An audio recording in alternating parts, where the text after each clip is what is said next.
Olá, graça e paz do Senhor Jesus. Voltamos aqui novamente para o nosso estudo de João no capítulo 3. Então nós estávamos falando a respeito do versículo 7, né? E ali no versículo 7 nós vimos que ele disse, Jesus disse, não te admire eu te dizer, importa-vos nascer de novo, né? Então ali nós explicamos toda essa questão. Mas agora nós vamos ler o 8. Então o 8 diz, porque agora nós vamos falar do elemento vento, ok? Então,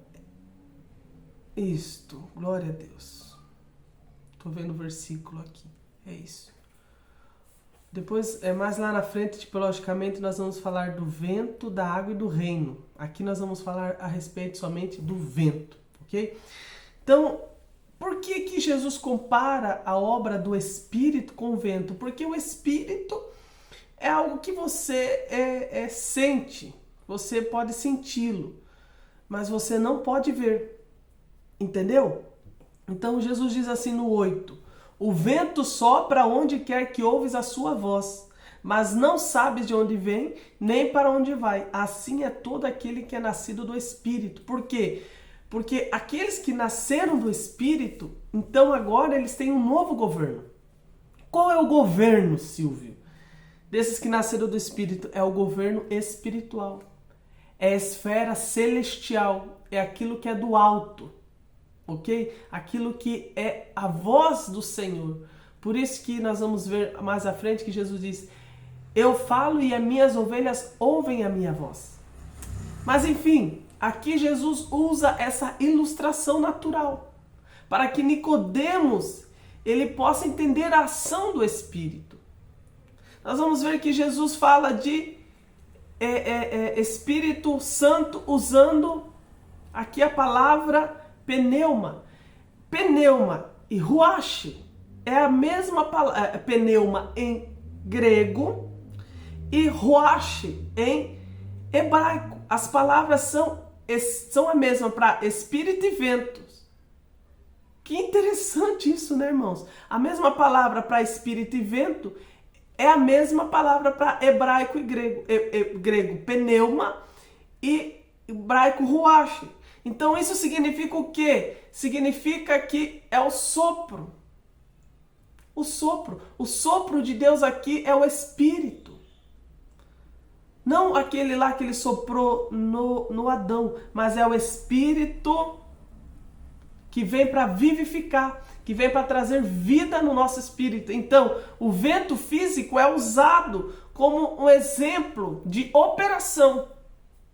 Tá entendendo? É usado como um exemplo para que Nicodemos pudesse entender um pouco a respeito do novo nascimento. Então o vento sopra onde quer que ele vai, né? Não é como a Dilma, né? Que a Dilma, a ex-presidente Dilma, ela ia estocar o vento. Mas não pode estocar o vento, porque o vento ninguém estoca. Ninguém pode parar o vento. Ok? Ninguém pode governar o vento. Ninguém pode controlar o vento. Assim também é o Espírito Santo. Ele age com soberania na regeneração. A obra é totalmente espiritual. A obra é totalmente do Espírito. Não tem como nós controlarmos essa obra. Não tem como nós termos... porque é uma obra totalmente do Espírito Santo. Tá entendendo? Não tem como... governar sobre essa obra. É como o vento, está bem explicado.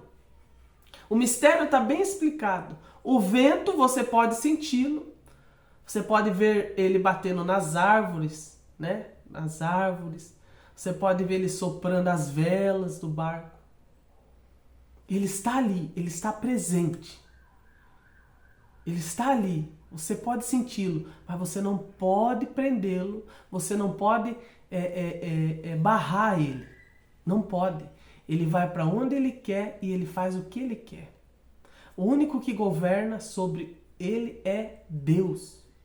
E Deus decidiu que o Espírito Santo é aquele que faz a regeneração, é aquele que vem para dentro de nós, ok? Então assim, ninguém pode ver e comandar o Espírito de Deus, que eu estou falando. Ele opera conforme a vontade divina. Esse mistério é o novo nascimento. Esse mistério não é um ritual humano, como eu expliquei, não é obra de justiça própria, de merecimento, de religiosidade, de nascimento, de pedigree espiritual. Não! É uma obra invisível, operada apenas pelo Espírito de Deus. Ok? Então, ouve. O vento você também ouve. Como diz o versículo. Como diz o versículo. O vento sopra onde quer. E ouve a sua voz. Você pode ouvir o vento, o uivo do vento, né? Você pode ouvir o uivo do vento, o som. Nós sabemos quando o vento está passando, pois ouvimos os seus efeitos, o seu uivo. Embora não o vejamos, sabemos que ele está ali. Sabemos da sua operação. Desta mesma forma é todo aquele, como diz o versículo, é todo aquele que é nascido do Espírito. Assim é todo aquele que é nascido do Espírito. Não vemos o Espírito agindo dentro da pessoa, mas vemos o resultado. O resultado do vento na vela do barco é que ele vai deslizar sobre o mar. Ele vai deslizar por sobre as ondas. O resultado do vento nas árvores, elas vão balançar. O resultado do vento batendo nos lugares onde tem rocha é o uivo. Você vê que ele está ali. Você vê o seu efeito ali, embora você não veja o vento. Quem é que pode ver o vento? Né? Você não pode ouvir, você pode apenas sentir. E assim é tudo o que é nascido de Deus. Não vemos o Espírito agindo dentro da pessoa. Por isso que não podemos julgar a pessoa segundo os nossos padrões carnais, segundo a nossa carne. Por isso que a Bíblia diz, não julguei ninguém segundo a carne. Paulo diz, não julgueis ninguém segundo a carne. Meu Deus, meu Deus, meu Deus. Vamos ver que uma vez que acontece o novo nascimento, que acontece esse mover do Espírito, como eu disse, você não pode ver, mas você pode sentir. Esse sentir é uma mudança de coração, nos desejos, amém? É o fruto do Espírito que começa a brotar. Eu quero ler com você Gálatas, eu não queria ir em Gálatas, mas eu tenho que ir em Gálatas. Eu tenho que ir em Gálatas porque eu não posso falar isso aqui sem que você leia comigo o texto de Gálatas, que está em Gálatas 5. Sabe, pega a sua Bíblia, risca ela em João 3, puxa aí nesse versículo 8, essa parte, e coloca assim Gálatas 5. Todo mundo conhece Gálatas 5. Foi um dos primeiros versículos que eu decorei, foi o fruto do Espírito. Então assim, Gálatas 5, versículo de número 22. Diz, pois está escrito... Opa, errei, não é esse aqui. Gálatas 5, 22. Você vê que eu comecei a ler, eu lembrei que não é esse, não mas o fruto do Espírito, olha só.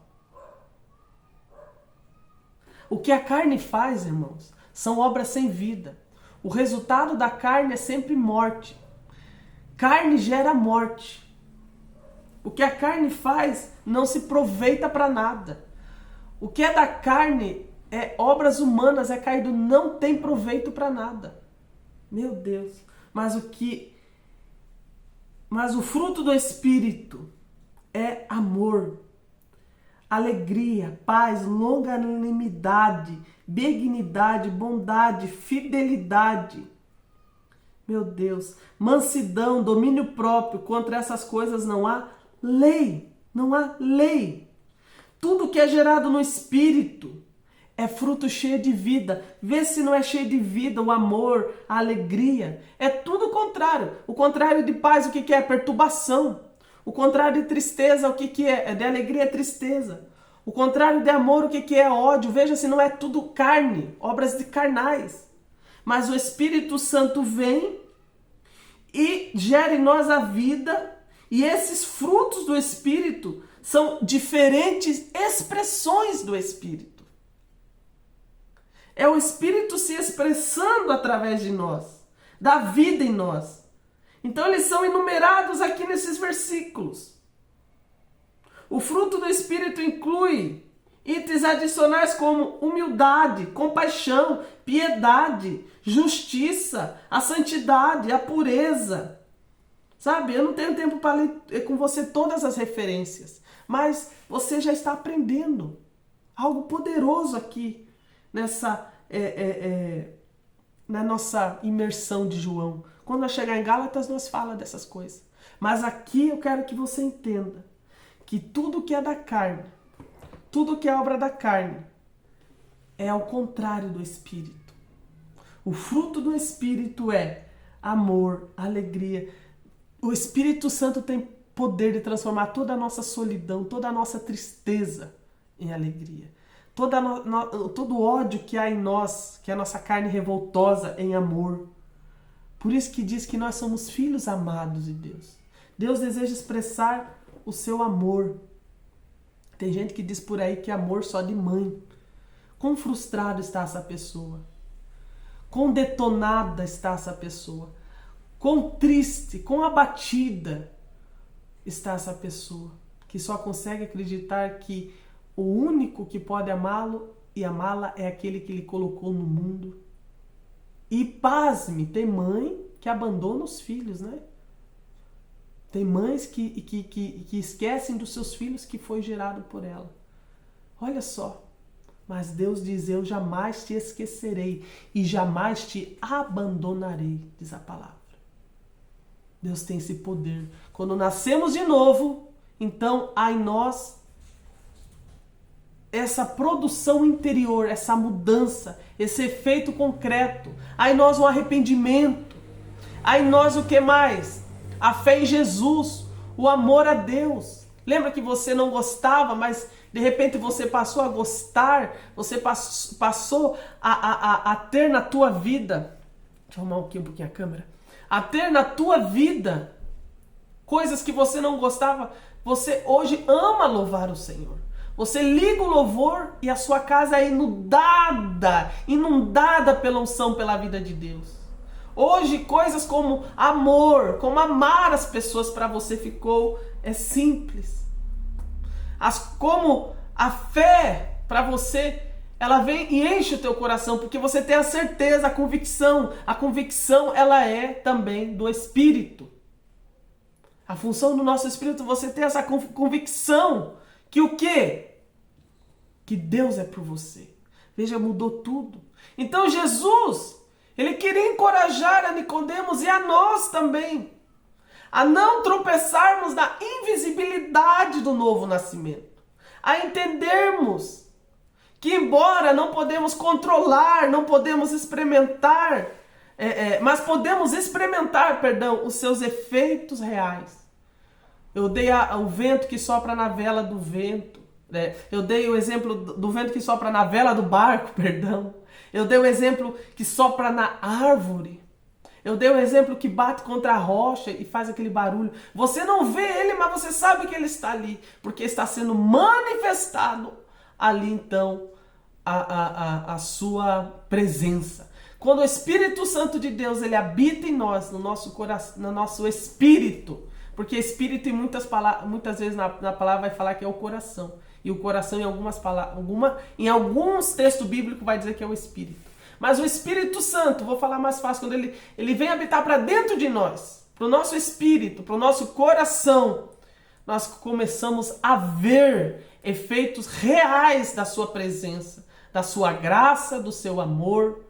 E por mais que possamos ir para longe, no momento certo, como ali em Lucas 15, que nós vemos o filho pródigo, voltamos, a dracma perdida, a ovelha que se perdeu, lembra? Tá tudo em Lucas 15. A ovelha que se perdeu, a dracma que se perdeu e o filho pródigo. Ele volta. O Espírito Santo, ele não deixa. Sabe, tem pessoas que pensam que Deus pode retirar o Espírito. Sabe, talvez poderia, talvez não. Ele retirava o Espírito no Antigo Testamento. Essa é a realidade. No Antigo Testamento, o que Davi disse para o Senhor? Não retires de mim o teu Espírito. Mas hoje, na nova aliança, as coisas mudou. O Senhor não sai mais de nós. Ele é o selo da nossa salvação. O Senhor, o Espírito Santo, hoje está em nós, fazendo a obra e a transformação que precisamos. Oh, aleluia! Então o vento, ele tem essa característica, né? Ele vem para o quê? Para vivificar. Assim como o sopro trouxe vida ao vale de ossos secos, ali na visão de Ezequiel 37, o Espírito Santo opera sobre nós trazendo vida. Vida. Portanto, nascer do Espírito é experiência real, mas é uma experiência espiritual e sobrenatural. Não é algo que eu possa falar que o outro nasceu ou não nasceu. Como o vento, a gente vê algumas características. Eu já falei para você aí agora há pouco. Algumas características da habitação, do que o Espírito está em você, né? Já falei ali Gálatas, falei algumas coisas. Já está bem explicado. Mas você tem que experimentar o quê? Que essa obra, ela não acontece por força e nem por violência. É pelo Espírito. Por isso que diz, não é por força e nem por violência, é pelo meu Espírito. Não se explica da lógica humana. Eu aprendi uma coisa muito séria. A graça não pode ser racionalizada com a nossa mente, com a nossa razão. Nós somos pequenos demais. Somos muito pequeninos diante do nosso Deus. O nosso Deus, ele é eterno, ele é muito grande. Eu até entendo a cabeça de Nicodemos quando foi falar com o Senhor Jesus. Imagine quanto que o Senhor não teve que esmiuçar para que Nicodemos pudesse entender. E mesmo assim nós vamos ver que ele não entendeu. Meu Deus, aleluia. 9. Aqui continua a indagação de Nicodemos. Ele diz, como pode suceder isso? Como pode acontecer isso? Então ele pergunta novamente, como isso vai se suceder? Como isso pode acontecer? Nicodemos, então, ele continua sem entender. Depois de tudo isso que eu já te falei. Depois de todos esses versículos que a gente já caminhou. E nós chegamos aqui no 9.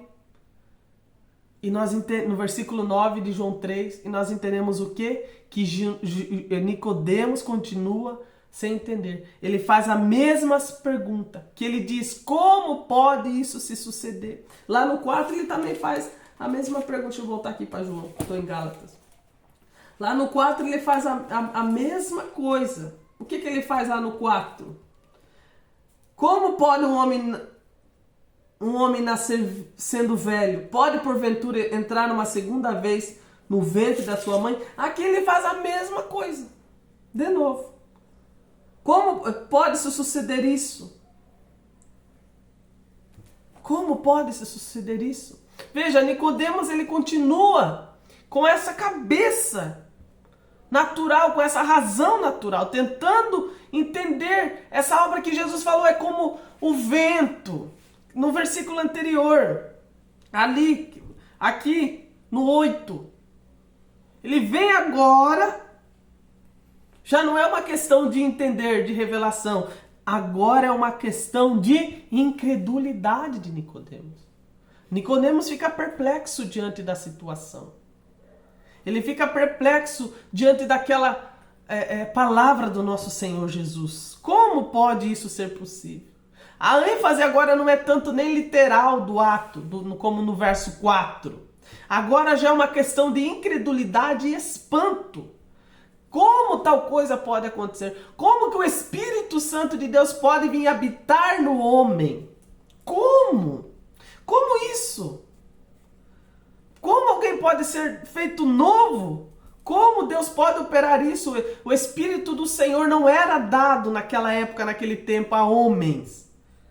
Não era, ele vinha, ele repousava, o Espírito do Senhor repousava sobre os profetas. repousava sobre... você pode entender isso, repousava, ele não morava, como que você pode entender? Ele não habitava no homem.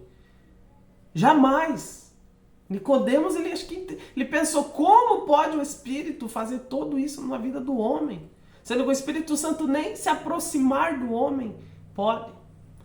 Veja que a incredulidade e o espanto dele quanto a isso, a sua dificuldade, sabe, de entender a transformação radical, espiritual e radical que vem contra tudo que Nicodemos conhecia.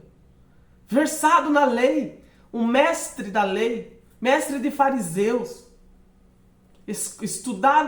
estudado na mais alta educação daquela época, nas melhores instituições daquela época. Ele vem agora e fica perplexo. Ele vem e não consegue entender isso. Por quê? Porque como os fariseus, eles sempre enfatizavam o quê? Segue a lei, segue a tradição e agrada a Deus, que eu falei. Segue o quê? A justiça própria. Segue o quê? O merecimento. Segue essas coisas. Mas agora Jesus fala que essas coisas não têm poder de transformar, não têm poder de fazer com que o homem nasça de novo.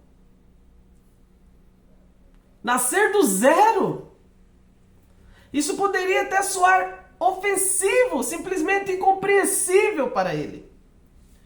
Sabe? Então esse mecanismo que Nicodemos não consegue entender, como que Deus pode recriar alguém interiormente?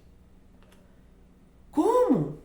A pergunta de Nicodemos é essa limitação do entendimento humano.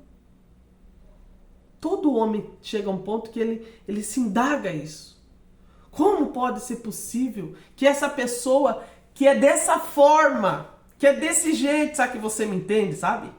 Como é que pode esse pecador, vamos falar assim, como é que pode essa pessoa maligna, como que pode essa pessoa cheia de falhas e defeitos nascer de novo? Que o Espírito Santo, e como é que pode isso? É o que Nicodemos pensou, não faz sentido. E a resposta de Jesus é o quê? A resposta de Jesus para ele é o quê? Isso é obra de Deus. É obra do Espírito Santo. Como eu te disse. Você acha que alguém é maior e mais poderoso que nosso Deus? Você acha que o nosso Deus não pode transformar o homem? Você acha que nosso Deus não tem poder de transformar o homem Mas tem gente por aí que crê nisso, irmãos. Tem gente por aí que crê que Deus não tem poder de transformação para alguns homens. Não é todos, mas alguns que são muito ruinzinhos, sabe? Tem alguns que crê que Deus não tem poder de dar uma nova vida a essa pessoa. Essa pessoa não tem mais oportunidades. Mas isso é um milagre da graça de Deus, irmãos. Isso é um milagre totalmente da graça de Deus. Isso é superior à compreensão humana. Como eu te falei, a graça não pode ser racionalizada. Ela é apenas acessada pela fé. O Novo Testamento, o Evangelho, agora a Nova Aliança, ela é acessada pela fé. Eu sei que são coisas que na sua cabeça podem parecer difíceis ainda de entender, mas é assim que é o Evangelho. É assim que funciona hoje.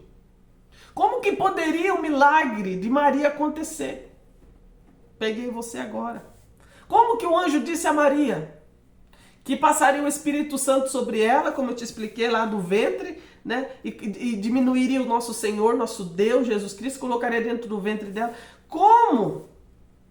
Mas Lucas 1:37 nos diz que para Deus nada é impossível. Para Deus nada é impossível. No 10, nós vemos a continuação, né, do nosso diálogo. Ele diz: acudiu Jesus, tu és mestre em Israel e não compreende essas coisas? Vamos ver aqui nesse versículo. Respondeu Jesus, tu és mestre em Israel e não conhece essas coisas? Aqui está mais erudito, né? Acudiu Jesus, né? Olha só. Veja, Jesus agora gentilmente mais uma vez censura Nicodemos. Ao chamá-lo de mestre em Israel ou doutor da lei, porque é o que ele era mestre e doutor, Jesus destaca o quê? Que Nicodemos teria que ter uma base, teria que ter o quê? Um conhecimento bíblico. Vejamos que ele deveria saber as verdades espirituais. Ele tinha que saber isso do Antigo Testamento. Tinha que estar isso explícito para ele. Quais as coisas que Nicodemos deveria compreender então, Silvio? Ele deveria compreender as promessas de Deus de um novo coração. Que eu te falei ali de Jeremias 33. Ele tinha que compreender do Espírito novo. Que eu te falei dali de Ezequiel 36, 26 e 27. Ele deveria compreender sobre a circuncisão do coração, ali de Deuteronômio 36. Ele deveria compreender isso, de Jeremias 4:4. Ele deveria de compreender a purificação espiritual simbolizada pela água, de Ezequiel 36, 25. Veja quantas promessas no Antigo Testamento que agora estão se cumprindo no Novo. Vê se a palavra do Antigo Testamento, da Velha Aliança, não aponta Jesus, não fala de Jesus, não vem esclarecer Jesus, não vem trazer luz ao Evangelho. Aleluia! Glória a Deus!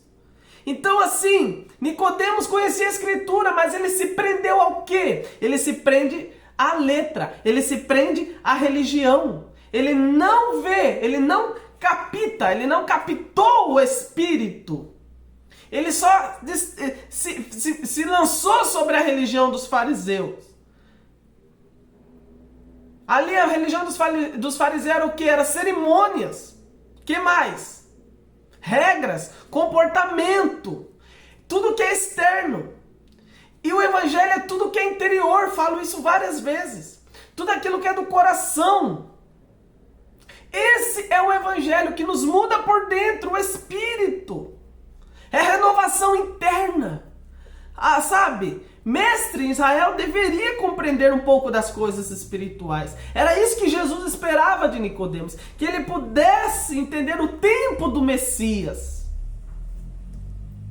Jesus não queria envergonhar ele. Não era esse o coração de Deus. Mas o coração de Deus é que ele reconhecesse a necessidade espiritual que ele estava e que ele precisava. Afinal, se um mestre como Nicodemos não entendia que tinha que nascer de novo para conhecer as coisas de Deus, um mestre versado no conhecimento teológico, na posição de liderança religiosa, veja que nada disso substitui o quê? A experiência do novo nascimento. Se ele com toda essa bagagem, se ele com toda essa história que nós estamos até aqui, não conseguia situar coisas espirituais. Você acha que conhecer a Bíblia, né? Como eu já disse, tem quantas pessoas que conhecem a Bíblia, mas vivem uma vida péssima, ruim, porque não entende o quê? Que espiritualmente tem que nascer de novo. É receber a vida de Deus. Então as peças elas começam a se encaixar e as coisas começam a fazer sentido. Então, em resumo, Jesus coloca ali e expõe a insuficiência religiosa naquele lugar, naquele homem. Ele expõe a cegueira espiritual que havia ali, em todo aquele lugar, até mesmo entre os eruditos, e reafirma que o reino é revelado aos que nascem de novo. Ele reafirma que o reino é revelado ao que nasce de novo. Todo aquele que nasce de novo, ele tem revelações profundas do reino de Deus. Por isso que ele se dedica à casa do Senhor. Por isso que ele se dedica a estar na presença de Jesus. Porque ele quer esse reino. Ele quer isso que vem do alto. Aleluia. Então, Nicodemos é convidado pelo Senhor a deixar de lado a autoconfiança intelectual que ele foi buscar. O Nicodemos foi a Jesus porque ele queria buscar um novo conhecimento, razão, intelectualidade.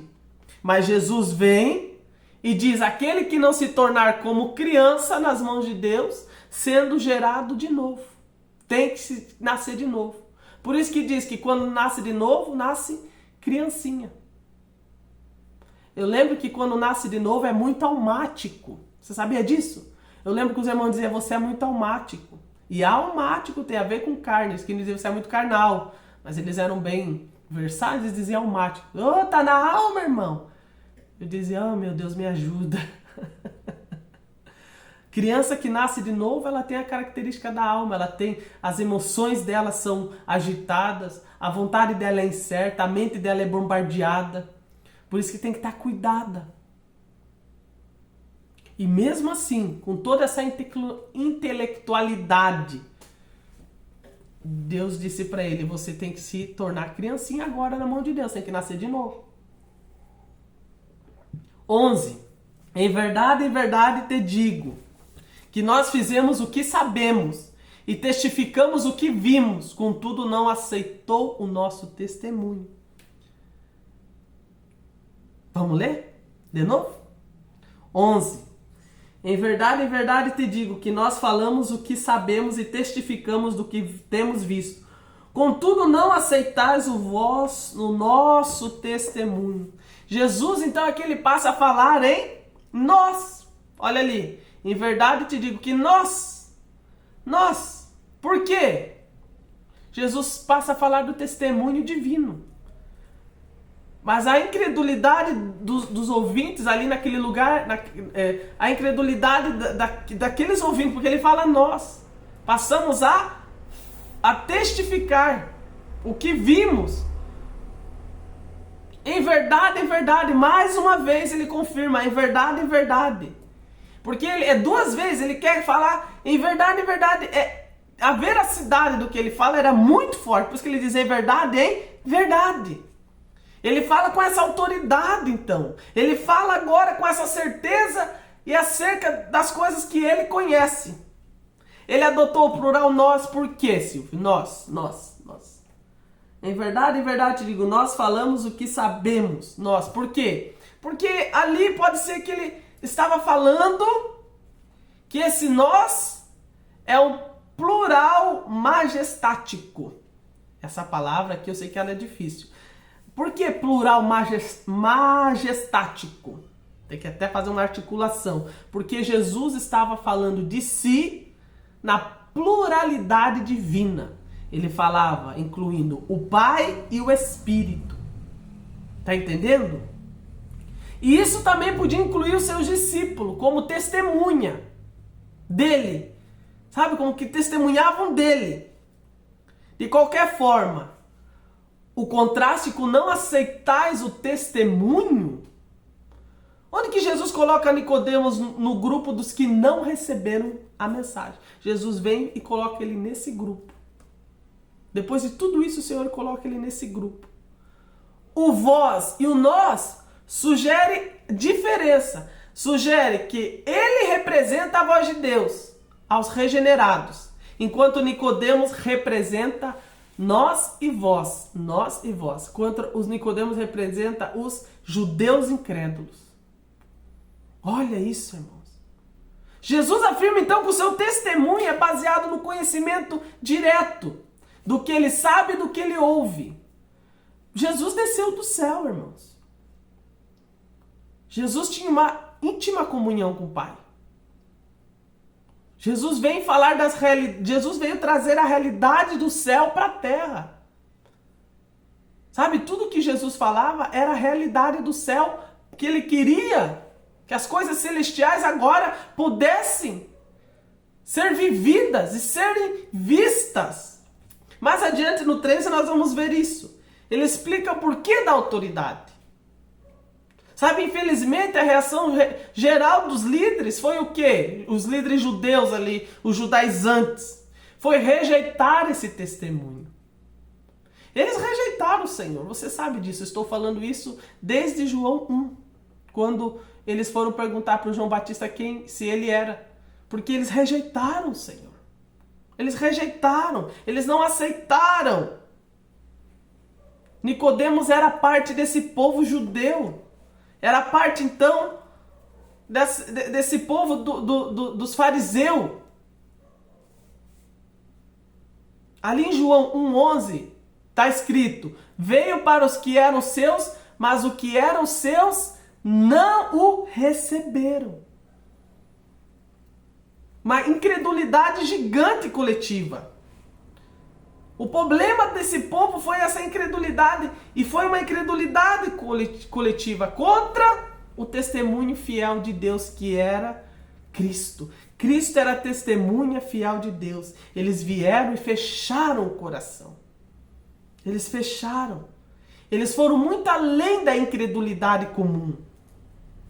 Eles rejeitaram a mensagem de Jesus. Meu Deus. Meu Deus. Fica essa reflexão. Fica essa reflexão. Meu Deus.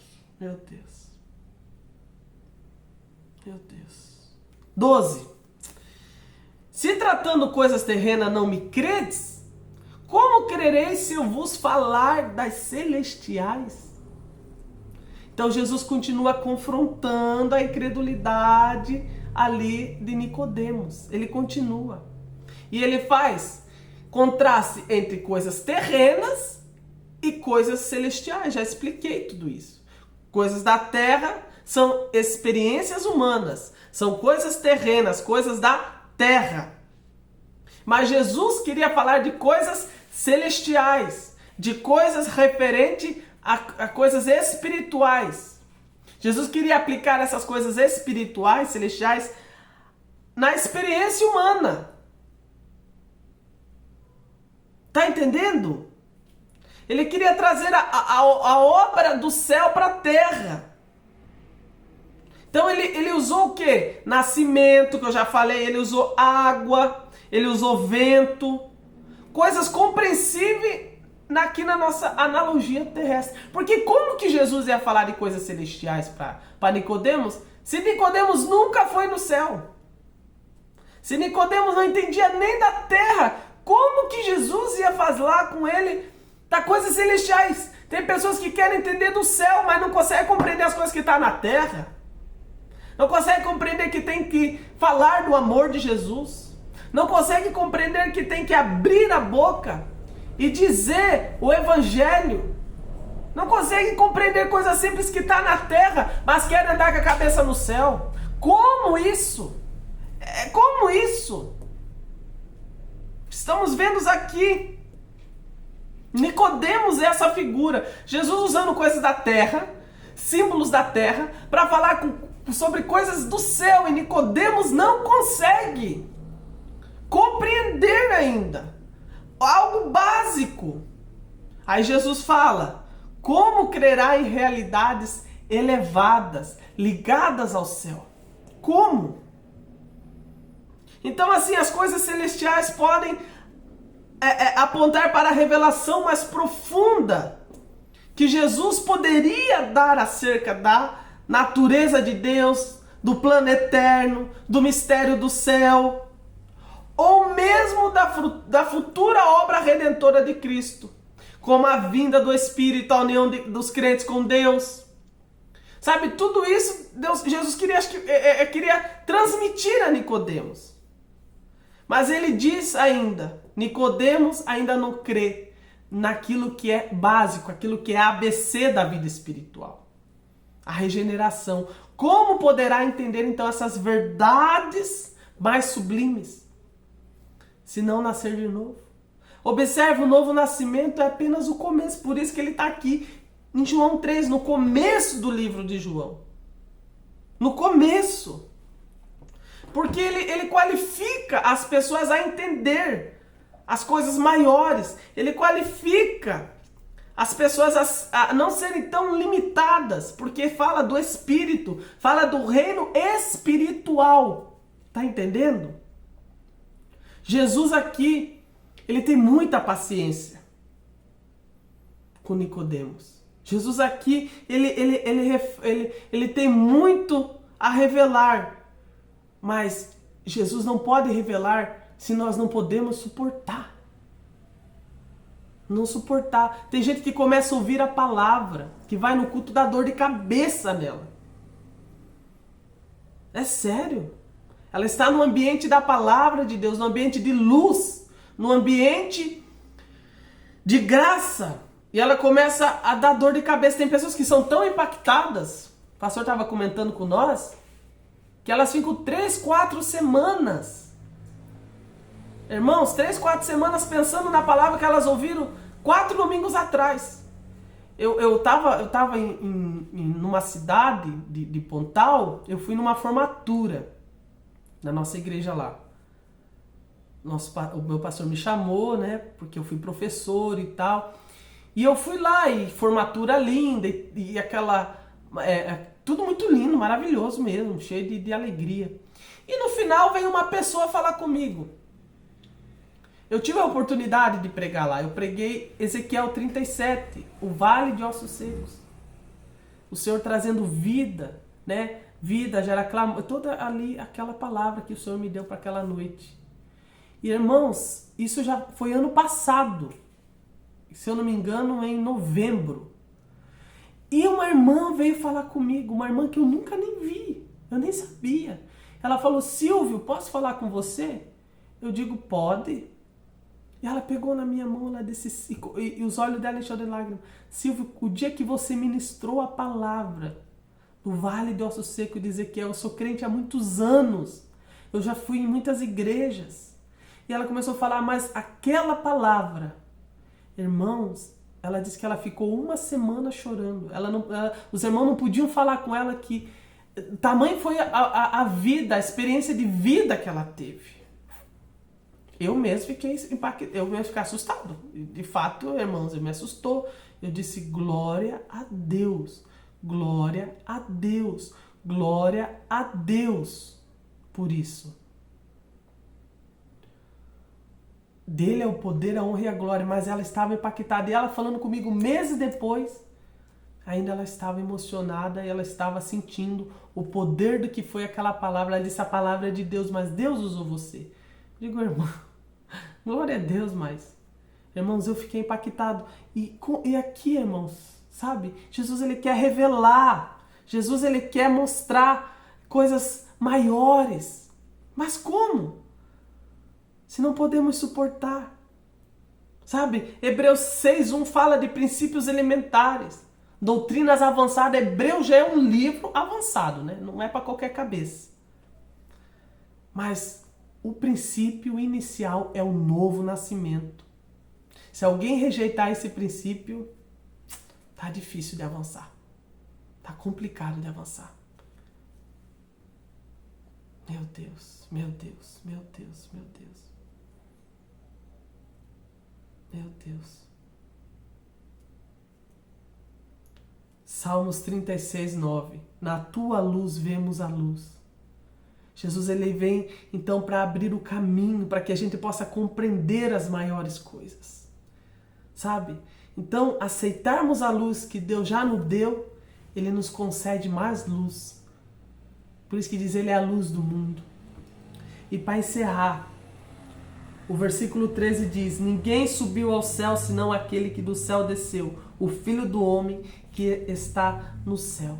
Então, a origem de Jesus é uma origem celestial. Aqui ele declara a sua origem, aqui ele declara a sua autoridade, aqui ele declara as coisas de Deus, aqui ele confirma o seu testemunho, a sua fidelidade, que ele é confiável.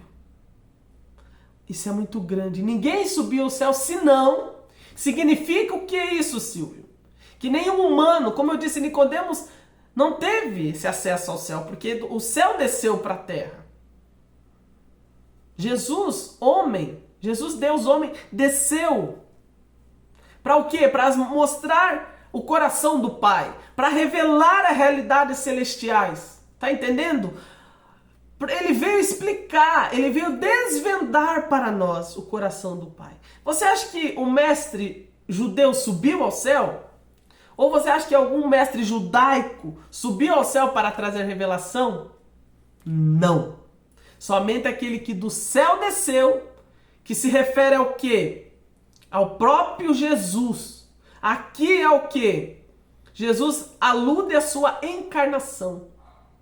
Fala de encarnação. Ele veio do céu. João 6,38 diz: desci do céu não para fazer minha vontade, mas paz a vontade daquele que me enviou. Meu Deus, que poderoso esse estudo. Glória a Deus, aleluia. O Filho do Homem que está no céu. Então Jesus detém esse título, o Filho do Homem.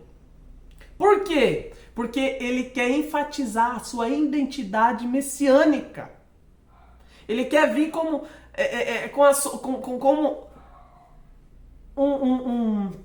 como que eu posso dizer essa palavra? Ser solidário com a humanidade. De onde que eu tirei esse título? Lá de Daniel 7, 13 e 34. No entanto, é paradoxal isso. Por quê? Porque está no céu, algumas versões trazem que está no céu, indica a união contínua com o Pai. Mesmo estando na terra, ele estava em todo caso com o Pai, tá entendendo? Havia uma conexão contínua. A única vez que o Pai virou as costas e deixou Jesus por minutos foi ali na cruz. No momento da crucificação, onde Deus Pai colocou todo o pecado em Cristo. Deus virou as costas para Jesus, para que pudesse olhar para nós. Meu Deus, isso me dá até um arrepio de falar. Tão forte que é, tremenda revelação. Então Jesus está indicando que ele pertencia ao céu, sua natureza era celestial. Ele mesmo está dizendo o quê? Que somente ele pode revelar as coisas celestiais com propriedade e autoridade. Tá entendendo? O próprio Filho de Deus veio do céu para explicar isso. Meu Deus. Ele vem para transmitir a esfera celestial. Ou seja, ter intimidade com o Pai. Verdades eternas. Jesus falando que as suas palavras são eternas. Meu Deus, meu Deus, meu Deus. Aleluia. Quem veio do céu, senão Jesus? Ele é o revelador divino. João 3, 13. Ninguém subiu ao céu, senão aquele que do céu desceu, o Filho do Homem que está no céu. Ele veio para nos trazer a reconciliação. Ele veio para nos trazer vida. Ele veio realizar uma obra em nós. Então aqui, Jesus expôs Nicodemos a necessidade de nascer de novo, da água e do Espírito, já foi bem explicado. Para entrar no reino de Deus também foi bem explicado. E confronta a mentalidade natural religiosa com a verdadeira regeneração espiritual operada pelo Espírito Santo. Nicodemos saiu desafiado a crer nesse testemunho vindo do céu. Deus te abençoe. Lembre-se, você é grandemente abençoado, altamente favorecido e profundamente amado.